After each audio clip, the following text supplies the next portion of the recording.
ಸುಂದರಿ ನಿಲ್ಲೊಂದು ನಿಮಿಷ ಮೋಗಿನಿಯ ನಿಲ್ಲೊಂದು ನಿಮಿಷ ನಿಲ್ಲೊಂದು ನಿಮಿಷ ಯಾರು ನಿನ್ನನು ಬೆತ್ತ ಭೂರಿ ಪುಣ್ಯಾತ್ಮನು ಆರು ನಿನ್ನನು ಬೆತ್ತ ಭೂರಿ ಪುಣ್ಯಾತ್ಮನು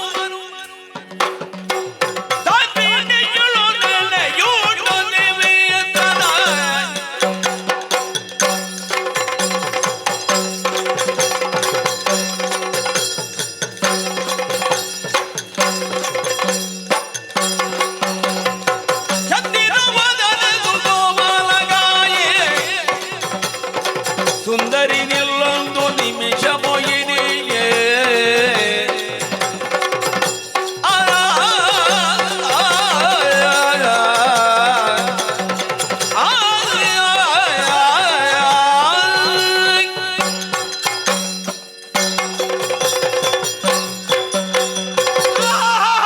ಹೋಯ್ತು ಹೋಯ್ತು ಹೋಯ್ತು ಹೋದು ನೋಡಿದ ನಾನು ನೋಡಿದೆ ಹೋದದ್ದನ್ನು ನವಿಲು ಹೋದದ್ದಲ್ಲೇನೆ. ಹಾ, ನೀನು ಕುಣಿಯುವುದು ನೋಡಿ ಅದಕ್ಕೆ ನಾಚಿಕೆ ಆಯ್ತು. ನನ್ನ ಅಂದ ಚಂದ ಇವಳಲ್ಲಿ ಕೇಂದ್ರಿತವಾಗಿದೆ. ಹಾಗಾಗಿ ನಾಚುಕೆಯಿಂದ ರೆಕ್ಕೆ ಮುಚ್ಚಿ ಹೋಗ್ತಾ ಇದೆ. ಹಾಗೆ ಓಡಿದ್ದ ಅಲ್ಲಿ ನೋಡೊಂದು ಚಿಗರೆ ಕುಣಿತಾ ಇತ್ತು. ನೋಡಿದ್ರೆ ಅದಕ್ಕಿಂತಲೂ ಒಂದವಾಗಿ ಚಂದವಾಗಿ ಕುಣಿತಾ ಇದ್ದೆ. ದೂರ ದೂರ ನಿಮಗೆ ದೂರ ನಿಂತು ಮಾತನಾಡಿ ನಾನು ದೂರ ನಿಲ್ಬೇಕಂತ ಮನಸ್ಸು ಮಾಡೋದು. ನೀನು ಸೆಳೆಯಲಿಕ್ಕೆ ತೊಡಗಿ ಬಾರಿ ಮುಂದೆ ಬಾರಿ. ಒಂದು ಸೂಜಿ ಕಲ್ಲಿನ ಹಾಗೆ ನೋಡಿ ದೊಡ್ಡ ಸೂಜಿ ಕಲ್ಲು ಮಾತಲ್ಲ. ಇವಳು ಯಾಕೆ ಸುಮ್ಮನೆ? ನಾನು ನಿನ್ನಲ್ಲಿ ಸಂಭಾಷಣೆಗೆ ತೊಡಗಿದ್ದೆ. ನನ್ನಲ್ಲೇ? ಓ ಚಂದಿರವದರೆ ನಿನ್ನನ್ನೇ ನಿನ್ನಲ್ಲಿ ಹೇಳಿದ್ದೆ ನಾನು. ಹೌದೇ? ಕೈಲಾಸಪತಿ ಆದಂತಹ ಪರಶಿವನ ಶಿರವನ್ನು ಸೇರಿದವನು ಚಂದ್ರ. ಆ ಚಂದ್ರ ಅಲ್ಲಿಂದ ಬಿಟ್ಟು ಬಂದು ನಿನ್ನ ಮುಖದಲ್ಲಿ ಮನೆ ಮಾಡಿದ್ದಾನೆ. ಓ ಚಂದ್ರವದನೆ, ಓ ಸುಕೋಮಲೆ, ನಿನ್ನ ದೇಹ ನೋಡಿದ್ರೆ ಅರ್ಥ ಆಗಿದೆ. ಮುಟ್ಟಿ ನೋಡಿದ್ರೆ ಕೋಮಲವಾದಂತಹ ದೇಹ ಉಳ್ಳವಳು ಅಂತ ನೋಡಿದ್ರೆ ಅರ್ಥವಾಗ್ತದೆ. ನವನೀತದಂತೆ ಮೃದುವಾಗಿರುವಂತಹ ದೇಹ ಕಾಂತಿ ಉಳ್ಳವಳು. ತಿರುಗುತ್ತಾ ಇದ್ದಿ, ಚಿಗರಂತೆ ಕುಣಿತಾ ಇದ್ದಿ, ವಿಹರಿಸುವುದಕ್ಕೆ ತೊಡಗಿದ್ದಿ. ಬಹಳ ದೂರದಿಂದ ನೋಡ್ತಾ ನೋಡುತ್ತಾ ನಿನ್ನ ಸಮೀಪಕ್ಕೆ ಬಂದು ನಿನ್ನ ಮುಖ ಅವಲೋಕನ ಮಾಡಿದ್ದೆ.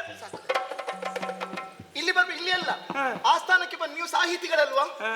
ಒಳ್ಳೆ ಸಾಹಿತ್ಯ ಉಂಟು. ನಾನು ಸಾಹಿತ್ಯ, ನೀನು ಸಾಹಿತ್ಯೇ ಅಲ್ಲ. ನೀನು ಸಣ್ಣ ಸಾಹಿತ್ಯ ಅಂತ ನಿನ್ನ ನಾಟ್ಯ ನಾನು ನೋಡಿದ್ದಲ್ವ? ಅದಲ್ಲ, ನಿಮ್ಮ ನೀವು ಸಾಹಿತ್ಯ ನಿಮ್ಮದು ನಾಲಿಗೆ ಒಂದೇ ಅಲ್ವಾ? ಕಡಿಮೆ ಒಂದೇ ಎರಡಿಲ್ಲ. ಒಂದ್ರಲ್ಲೇ ಇಷ್ಟೊಂದು ಸಾವಿರ ಇರ್ತಿದ್ರೆ ನಿನ್ನಯ ಮಹಿಮೆಯನ್ನು ಬಗಳಲವಲ್ಲ. ಬಂದಿದ್ದ ಮಹಾಶೇಷಕರು ಇಲ್ಲ ಸಾವಿರ ಮುದದಿಂದಲ್ಲ, ಸಾವಿರ ನಾಲಿಗೆಗಳುಳ್ಳಂತಹ ಶೇಷನಿಗಾದರೂ ನಿನ್ನನ್ನು ಹೊಗಳಿ ಹೊರಡಿಸಿ ಸಾಕು ಅಂತ ಆಗ್ಲಿಕ್ಕಿಲ್ಲ. ಅಯ್ಯೋ ನನ್ನ ಶಬ್ದ ದಾರಿದ್ರವೇ. ನಿಮ್ಮಲ್ಲಿ ಕೇಳುದು, ನಿಮಗೆ ಯಾವಾಗ್ಲೂ ಹೀಗಾತದಕ್ಕೆ ಅಪರೂಪಕ್ಕಾಗುದು? ಯಾವಾಗಲೂ ಆಗುದಿಲ್ವೇ? ಅದು ಏರ್ತಾ ಉಂಟು ಇವತ್ತಾದದ್ದೇ. ಕಾರಣ ಗೊತ್ತಾಯ್ತು. ಬಿಸಿ ಬಿಸಿ ವಾತಾವರಣ ಹಾಗುಂಟೆ. ನನಗೆ ಹಾಗೆ ಆಗುತ್ತದೆ. ವೈದ್ಯರ ಬಳಿಗೆ ಹೋಗಿ. ವೈದ್ಯರ ಬಳಿಗೆ ಹೋದ್ರೆ ಆಗ್ಲಿಕ್ಕೆ ವೈದ್ಯ ನೀನೆ. ನಿನಗೆ ಇದಕ್ಕೆ ಔಷಧವ ನೀ ಬಲ್ಲೆ. ಹಾಗಾಗಿ ನಿನ್ನ ಬಳಿಗೆ ಔಷಧಿಗೆ ಬಂದದ್ದು ನಾನು. ಅರ್ಥ ಆಗುವಾಗ ನಿಂಗೆ ಅರ್ಥ ಆಯ್ತು. ಅವರು ಕಾಯಿಲೆ ಬರುವಾಗ ಮಾಡ್ಲಿಕ್ಕೆ ನೀನೇ ಸಮರ್ಥಳು, ಕಾಯಿಲೆ ದೂರ ಆಗ್ಲಿಕ್ಕೂ ನೀನೇ ಸಮರ್ಥಳು. ಹಾಗಾಗಿ ನಿನ್ನ ಬಳಿಯಲ್ಲಿ ನಿಂತು ಸಂಭಾಷಣೆಗೆ ತೊಡಗಿದ್ದೇನೆ. ಓ ಚಿನ್ನ, ಓ ಬಂಗಾರಿ, ಓ ಬಂಗಾರದ ವರ್ಣದಿಂದ ಕಂಗೊಳಿಸುತ್ತಿರುವಂತಹ ಬಂಗಾರದ ಪುತ್ಥಳಿಯೇ. ಎಂತಾದ ನೀನು ನನಗೆ ಅಭಿನಯ ಮಾಡು, ಅಲ್ಲಿ ಎಂತದ್ದು ಅಭಿನಯ ಮಾಡುದು? ಅವಳಿಗೆ ಕಡಿಮೆ.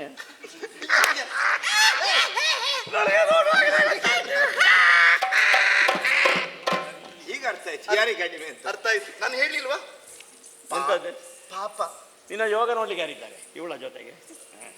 ಎಷ್ಟು ದಿವಸ ಆಯ್ತು? ಯಾವುದು ಪ್ರಾರಂಭ? ಇಲ್ಲ, ಈಗಿಂದೀಗ ಪ್ರಾರಂಭವಾದದ್ದು. ಹಾಗಾಗಿ ಹೇಳ್ತಾ ಇದ್ದೇನೆ, ಈ ಜ್ವರಕ್ಕೆ ಒಂದು ಹೆಸರುಂಟು,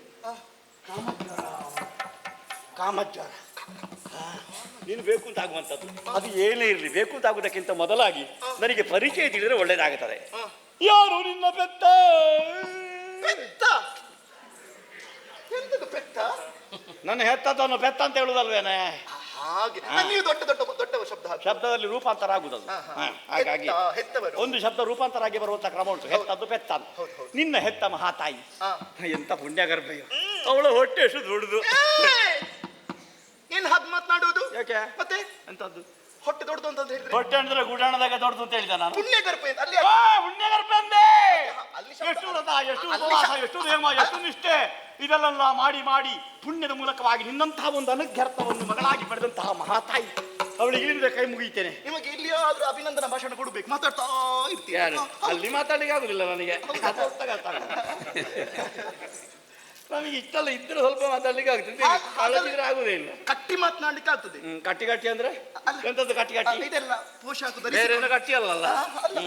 ಹಾಗಾಗಿ ನಿನ್ನ ಅಮ್ಮ ಯಾರು, ನಿನಗೆ ಜನ್ಮ ಕೊಟ್ಟಂತ ನಿನ್ನ ತಂದೆ ಯಾರು, ಮತ್ತೆ ನಿನಗೆ ವಿದ್ಯೋಪದೇಶ ಎಲ್ಲ ಆಗಿದೆ ಅಂತ ಗೊತ್ತಾಗುತ್ತದೆ. ಈ ನಾಟ್ಯಶಾಸ್ತ್ರವನ್ನು ಹೇಳಿಕೊಟ್ಟಂತಹ ಆ ಗುರು ಯಾರು, ಆ ಉತ್ತಮನ ಬಗ್ಗೆ ನನಗೊಂದು ಗೌರವ ಭಾವನೆ. ಯಾರು ನೀನು ನಮ್ಮವನವನು,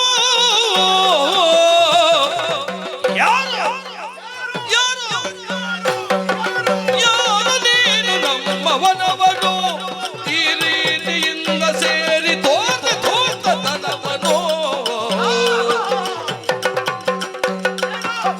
ನಾರಿಯನ್ನು ಸೇರಿನ ವಿಹಾರ ಗೈವ ಸಮಯದಲ್ಲಿ ಯಾರು ಯಾರು ಚೋರರಂತೆ ಬಂದು ತಡೆಯುವೆ, ಯಾರೋ ನೀನು, ಯಾರು ಯಾರು ಯಾರು ಯಾಕೆ ಸಂತೋಷ ಅಂದು? ನನ್ನ ಗುರುಗಳನ್ನ ನೆನಪು ಮಾಡಿದೆಯಲ್ಲ ನೀನು. ನಿನ್ನ ಹೆಜ್ಜೆಗಾರಿಕೆ ಅವರಾಗೆ ಉಂಟು, ನೀನು ನೋಡಿ ಕಲಿತ ಅವರಲ್ಲೇ ಕಲಿತ.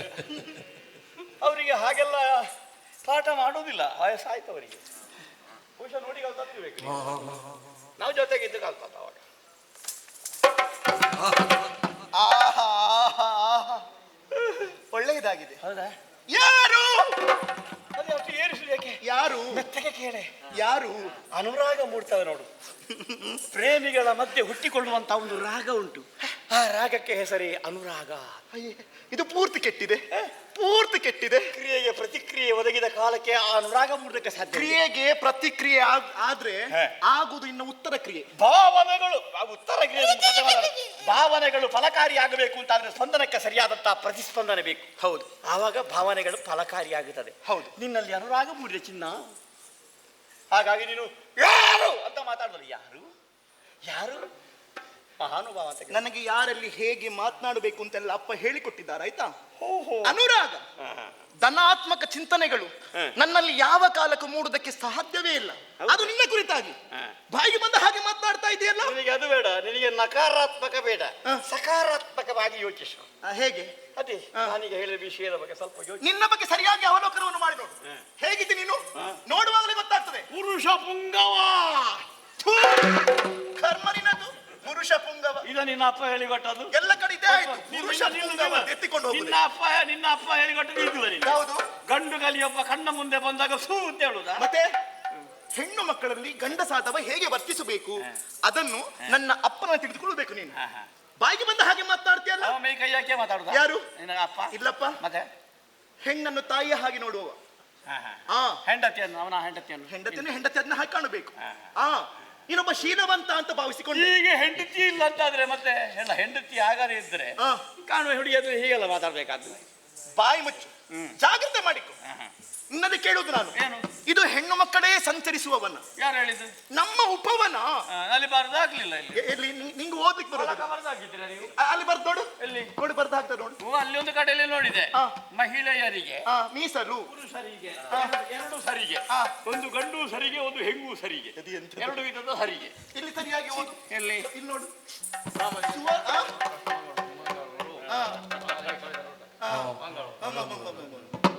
ಅಪ್ಪಣೆ ವಿನಃ ಪ್ರವೇಶ ಇಲ್ಲ. ಮತ್ತೆ ನಮ್ಮ ಅಕ್ಷರದಲ್ಲಿ ಬೇರೆ, ನಾನು ಕಲಿತ ಅಕ್ಷರದಲ್ಲಿ ಆಗಲ್ಲ. ಅದು ಸುವರ್ಣ ಅಕ್ಷರ. ಸುವರ್ಣ ಅಲ್ಲ, ಬೆಳ್ಳ ಬೆಳ್ಳಗೆ ಬೆಳ್ಳಿ ರಜತ, ರಜತದ ಅಕ್ಷರ ಇರ್ಬೇಕು. ಇರ್ಲಿ, ಅದಿರ್ಲಿ. ಅದು ರಕ್ಕಸರ ಭಾಷೆ. ಅದು ಅದರಷ್ಟಕ್ಕೆ ಇರ್ಲಿ. ನಿನಗೆ ವಿಷಯ ಅಂತದ್ದು ಹೇಳು. ಅಷ್ಟಕ್ಕಿರುವುದು ಯಾಕೆ? ನೋಡಿ ಬರ್ಬೇಕಿತ್ತು ನೀನು. ಒಳ ಪ್ರವೇಶ ಮಾಡಿದ್ಯಲ್ಲ.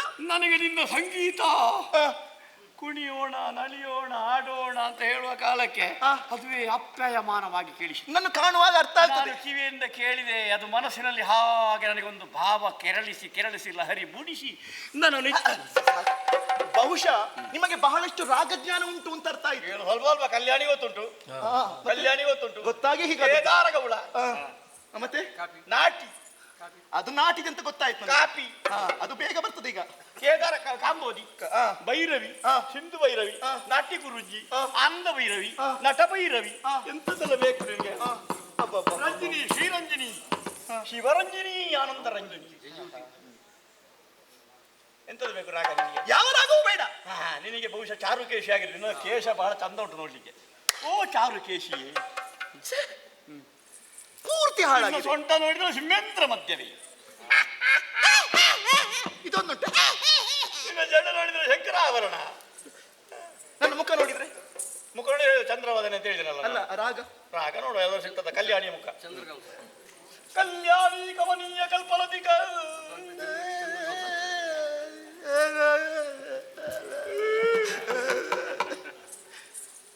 ಜಾಗ್ರತೆ ಮಾಡಿಕೊ.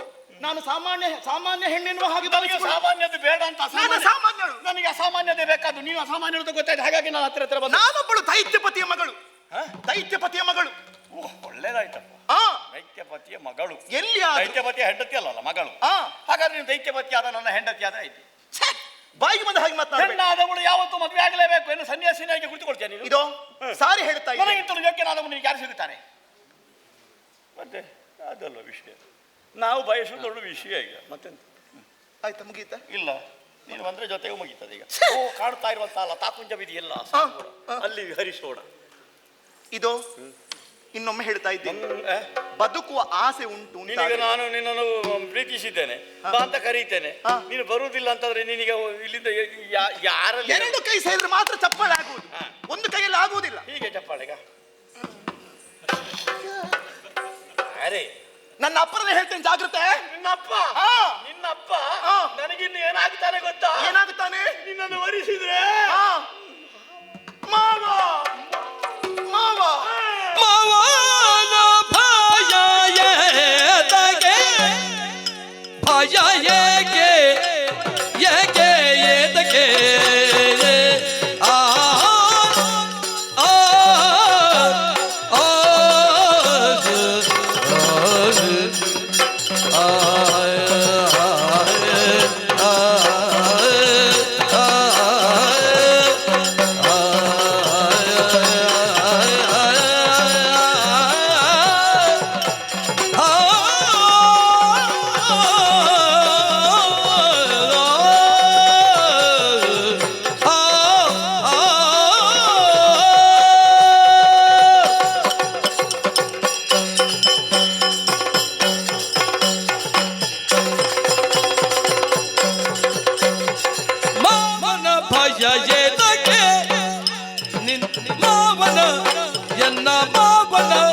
ಭಯ ಏಕೆ ಭಯ ಏಕೆ ಏಕೆ?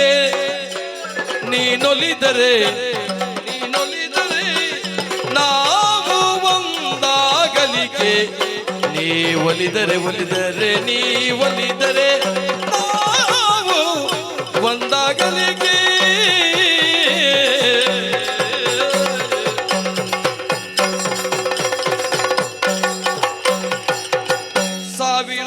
ಸಾವಿರವನುಡಿದೇನು ಫಲಮತ್ತಾವನ ಜಪವನನು ನೀಡುವ. ಸಾವಿರವನುಡಿದೇನು ಫಲಮತ್ತಾವನ ಜಪವನನು ನೀಡು. ನೋವಿಗಳು ಕಿಲಿ ನಿನಗೆ ಸೋತೆ ಸೋತೆ ಸೋತೆ. ದೇವಿ ಕರುಣೆಯ ತೋರಿ ಪಾಲಿಸಿ,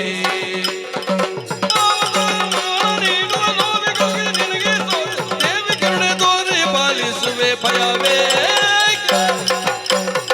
ಮಾವನ ಭಯ ಏತಗೆ? ನೀನೊಲಿದರೆ ನಾವು ಒಂದಾಗಲಿಕ್ಕೆ.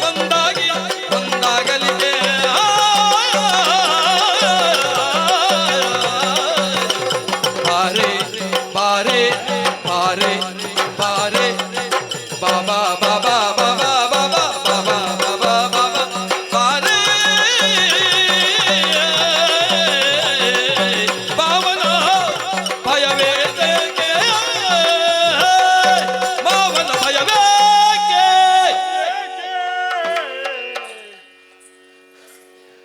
ಏಕೆ ನಿನ್ನ ಬೆನ್ನು ಪುಡಿ ಆಗ್ತದೆ, ಜಾಗ್ರತೆ ಮಾಡಿಕೋ. ದೊಡ್ಡದಲ್ವೇ? ಮತ್ತೆ ಮಾವನ ಭಯ ಏಕೆ? ಯಾರು ಮಾವ? ನಿನ್ನ ಅಪ್ಪನಿಗೆ ಯಾರಿಗೆ ಮಾವ? ನಿನ್ನ ಅಪ್ಪನಿಗೆ ಮಾವ ಅಲ್ವಾ? ಹೇಗೆ ಮಾವ? ನಿನ್ನ ಮದುವೆ ಆದ್ರೆ ಮಾವ ಅಲ್ವಾ? ಆ ಹಾಗೆ ಹೇಳಿದೆ ನಾನು. ಜಾಗ್ರತೆ ಮಾಡಿಕೋ. ಬಯಸಿದೆ, ಆಹಾಹಾ. ಬಯಸಿದಂತ ಸುಮ ಆ, ದೊರಕಲೇಬೇಕು. ಆ, ನಿನ್ನನ್ನು ಪಡೆದಂತಾದ್ರೆ ಆ, ನಾವಿಬ್ರು ಮದುವೆ ವಧುವರರಾಗಿ ಆ. ಆಶೀರ್ವಾದ ಪಡೆಯಬೇಕಾದ ಯಾರದ್ದು? ಯಾರದು? ನಿನ್ನ ಅಪ್ಪನದ್ದು. ಇದನ್ನೇ ಹೇಳುದು ಭ್ರಮೆ ಅಂತ. ಮಾವನ ಭಯ ಬೇಡ. ಆ, ನನ್ನನ್ನು ನೋಡಿದಂತಾದ್ರೆ ಸಂತೋಷದಲ್ಲಿ ಆ, ನಿನ್ನನ್ನು ಕೊಡುವುದಕ್ಕೆ ಒಪ್ಪುತ್ತಾನೆ. ಆ. ನೀನೇ ಹೋಗಿ ಹೇಳಿದ್ರು ಸಾಕಾಗುತ್ತದೆ. ಏನು ಅಂತ? ನಾನು ಇಂಥವನ್ನು ಬಯಸಿದ್ದೆ, ಆಹಾಹಾ. ಅವನಿಗೆ ಅದನ್ನು ಮದುವೆ ಮಾಡಿಕೊಡಿ ಅಪ್ಪಯ್ಯ ಆ. ಅಂತ ಒಂದು ಮಾತು ಹೇಳಿದ. ಮೂಲಕಾಸುರ, ಸಾಮಾನ್ಯ ಅಂತ ತಿಳಿಬೇಡ, ಅಬ್ಬಬ್ಬಬ್ಬ. ಮೂಲಕಾಸುರ. ನಮ್ಮ ಜಾತಿ ಮಗ ನೀನು. ಹೌದೌದು. ಆ. ನೀನು ದೈತ್ಯಪತಿಯ ಮಗಳು. ಆ.